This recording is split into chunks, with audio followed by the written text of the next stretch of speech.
त्यांच्याकडे वेळ कमी आहे, प्रचंड घाई आहे, पत्रकारांना वेळ देऊ शकत नाहीत. ते जपानच्या पत्रकारांना म्हणाले, एका वाक्यात उत्तर देता येईल असा प्रश्न मला विचारा. जपान सारख्या देशातल्या पत्रकारांनी टागोरांना प्रश्न विचारला. ते म्हणाले, रवींद्रनाथजी, एका वाक्यात भारत देशाची ओळख काय सांगाल? रवींद्रनाथ टागोर असं म्हणाले, छत्रपती शिवाजी महाराजांचा पराक्रम ही माझ्या देशाची ओळख आहे. ज्या देशाची ओळख सांगत असताना छत्रपती या नावाचा उल्लेख करावा लागतो, त्या शिवछत्रपतींच्या नावानं चाललेल्या चळवळीत काम करणारा कार्यकर्ता, त्या छत्रपती शिवरायांच्या नावानं एक उद्योग संस्था उभा करून हजारो बहुजन लेकरांच्या हाताला काम देणारा एक उद्योजक, इथपर्यंतच्या नानाच्या प्रवासाचं सुरुवातीला आपण या कार्यक्रमाच्या निमित्ताने जोरदार टाळ्यांच्या गजरात अभिनंदन करूया.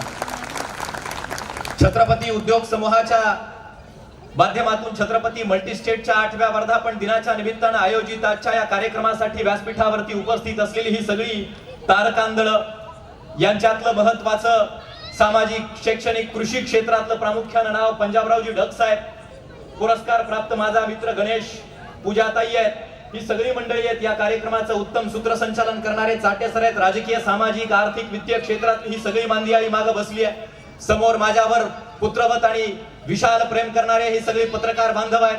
माझे गुरुजन आहेत. प्रामुख्यानं मला साकारणारे माझे आजोबा, आजी, माझ्या बोबड्या बोलांवर संस्कार करणारी आई, बहीण आणि तुम्ही सर्वजण या कार्यक्रमाच्या निमित्तानं उपस्थित आहेत. आणि माळवदे सर, ही सगळी मंडळी आहेत. या सर्वांचे आभार व्यक्त करतो. मुळात हा पुरस्कार छत्रपती फेस्टिवलचा प्राप्त होत असताना मला आनंद होतोय, यापेक्षा जास्त दादा मला धन्यता या ठिकाणी प्राप्त होतीये. पुरस्कार राज्यस्तरावरची काही पारितोषिक वक्तृत्वाची मिळाली, मात्र माझ्या मातीतला हा पुरस्कार प्राप्त होत असताना मला आनंद होण्यापेक्षा धन्यता अधिक प्राप्त होतीये. कारण पुरस्कार ज्यावेळी प्राप्त होत असतात त्यावेळी प्रसन्नता होते, आनंद होतो, मात्र आशीर्वाद ज्यावेळी प्राप्त होत असतात त्यावेळी धन्यता माणसाच्या जीवाला लाभत असते. हा केवळ पुरस्कार नाही, माझ्या मातीतल्या सर्वसामान्य बहुजन माता माऊल्या, वडीलधाऱ्या मित्रांनी, माय माऊल्यांनी माझ्यावरती केलेला हा एक आशीर्वाद आहे. त्या आशीर्वादाची जाणीव या कार्यक्रमाच्या निमित्तानं होती. माळवदे सरांचा फोन आला, राहुलजी तुम्हाला पुरस्कार प्राप्त होतोय. हा एकमेव नामांकित पुरस्कार ज्याला कुठल्या अर्जाची छाननी केली जात नाही, अर्ज मागवले जात नाहीत. आणि गणेश सारख्या, माझ्यासारख्या तरुणांना नानांनी पुरस्कार देण्याचा विचार यंदा का केला असावा? स्वामी विवेकानंद असं म्हणतात, तुम्ही तुमच्या देशातल्या तरुणांच्या ओठावरचं गीत मला सांगा, तुमच्या देशाचं हित मी तुम्हाला सांगेल. नानांना कळलं असावं, या देशाचं कर्णधार पद आता तरुणांच्या खांद्यावर आहे, म्हणून कदाचित नानांनी हा पुरस्कार आम्हाला दिला असावा. मात्र या पुरस्काराची प्रतिष्ठा नाना आम्ही जाणतो आहोत, या पुरस्काराचं मूल्य आम्ही जाणतो आहोत. हे पुरस्कार आजतागायत या तालुक्यातल्या ज्या भूषणाढ्य व्यक्तिमत्वांना मिळाले, त्यावरून या पुरस्काराची प्रतिष्ठा दादा सिद्ध झालेली आहे. आणि मी नानांना तुम्हा सर्वांच्या समक्ष तुमचं लेकरू या नात्यानं शब्द देऊ इच्छितो, या पुरस्काराची प्रतिष्ठा त्याच उंचीनं वाढवण्याचं काम गणेशाने मी सातत्यानं करत राहू, ही जाणीव सुद्धा तुम्हाला करून देतोय. या पुरस्कारानं आम्हाला मोठेपणा दिलाय, पण तो मोठेपणा माझ्या दृष्टीनं जगाला माहित असणं हा मी कधीच करत नाही. त्या हिमालयामध्ये असे काही गगनचुंबी वृक्ष असतील की ज्याची उंची आज किंवा ज्यांचं नाव या जगाला माहित नाही. त्या समुद्रामध्ये असे काही पाणीदार मोती असतील की ज्याची चुणूक या जगानं पाहिली नाही. याचा अर्थ ते मोठे नाही, जगाला माहित नसतं म्हणजे तुमचं मोठेपण नसणं असा कधीच मी समजत नाही. मी मोठा होत आहे, हळूहळू उन्नत होत आहे, याची जाणीव मला होत आहे. आणि त्याची जाणीव या पुरस्कारानं आज या कार्यक्रमाच्या निमित्तानं मला करून दिली आहे, हे मी आवर्जून या ठिकाणी सांगू इच्छितो.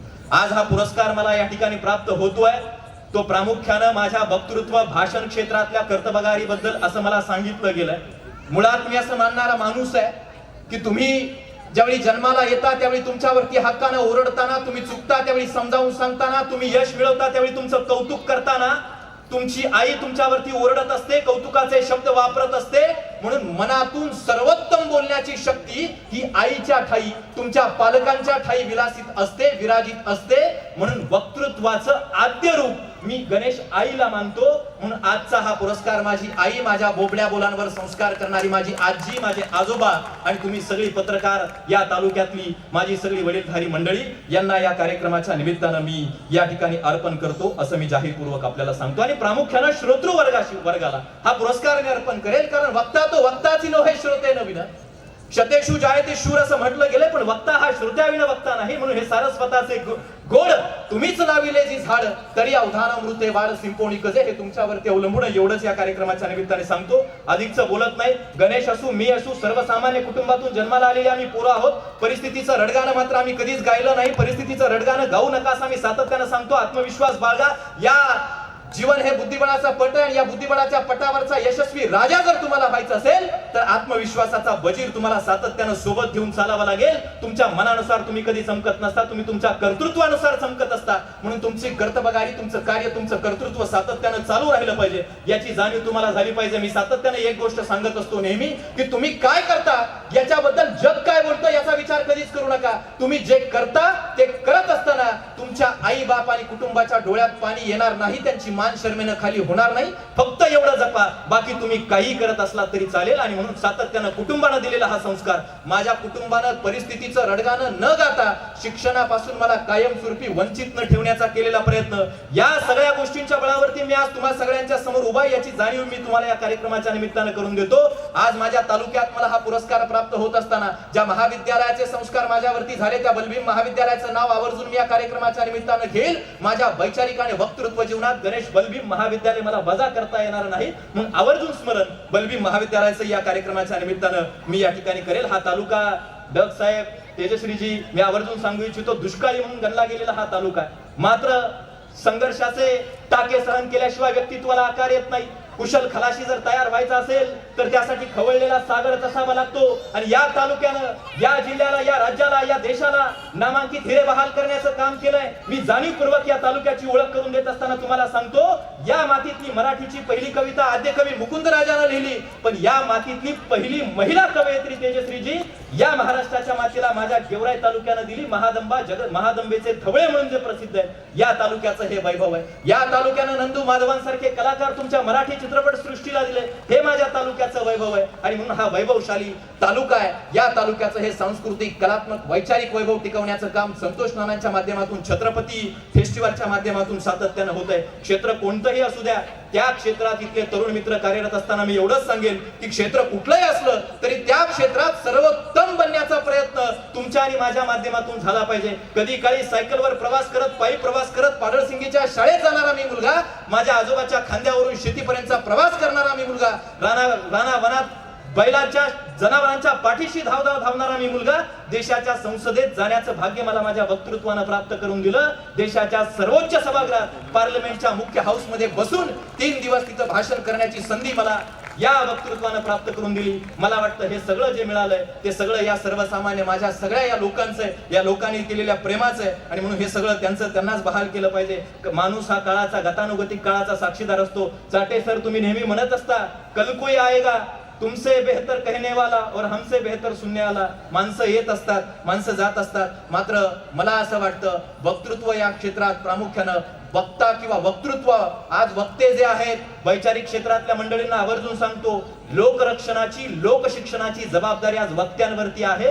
म्हणून ही लोकरक्षणाची, लोकशिक्षणाची जबाबदारी, मानवतेची सगळी मूल्य जोपासत त्या ताकदीनं पेलण्याचं काम मी या ठिकाणी करेल. खलील जिब्रान असं म्हणत असतो की तुम्ही जन्माला आल्यानंतर तुमच्या कर्तबगारीनं जगाचा अंत तुम्ही काही प्रमाणात पुढे ढकलला पाहिजे.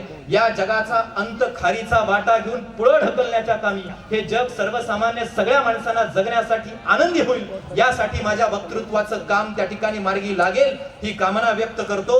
माझ्या वक्तृत्वाला लीनतेचं, नम्रतेचं, शालीनतेचं प्रतिबिंब, परतत्वाचा या स्पर्श व्हावा ही कामना व्यक्त करतो. आमल जाऊ दे म्हणीचे या पद्धतीची मनोकामना ही व्यक्त करतो. आणि शेवटी ज्ञानोबांच्या ज्ञानेश्वरीतल्या विवेकाचा प्रत्यय माझ्या वक्तृत्वाला आणि वाणीला प्राप्त व्हावा. म्हणून आशयाच्या अंबरांनी टंच माझा शब्द व्हावा, कोरडा माझा उमाळा रोज माधुर्यात नावा, स्पंदने ज्ञानेशांची माझी या वक्षात व्हावी, इंद्रिया वाचून मीही इंद्रिये भोगून घ्यावी. एवढंच या कार्यक्रमाच्या निमित्तानं म्हणतो. तुम्हा सर्वांच्या चरणी लीन होतो, नानांचे आभार व्यक्त करतो आणि थांबतो. कोटी कोटी धन्यवाद.